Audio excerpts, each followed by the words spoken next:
আসসালামু আলাইকুম। আমরা চাই একমাত্র বাংলাদেশের শান্তি। সব দলে আমরা বাংলাদেশের শান্তি চাই। তবে যারা বিভিন্ন ধর্ম নিয়ে কটূক্তি করবে এবং বিভিন্ন ধর্মকে নিয়ে তারা বিভ্রান্তি ছড়াবে, আমি প্রধানমন্ত্রী তারেক রহমান সাহেবকে বলতেছি, এদের বিরুদ্ধে কঠিন শাস্তি বিধান করা হোক। কারণ তারা এই ধরনের বিভ্রান্তি ছড়ায়ে সরকারের ক্ষতি করবে, দেশের মানুষের ক্ষতি করবে, জনগণের ক্ষতি করবে।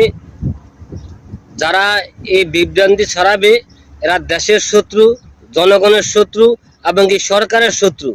হোক যেই কোনো দলের হোক, তাদের কঠিন শাস্তিতে আইনের আওতা আনা হোক এবং কঠিন শাস্তির বিধান করা হোক।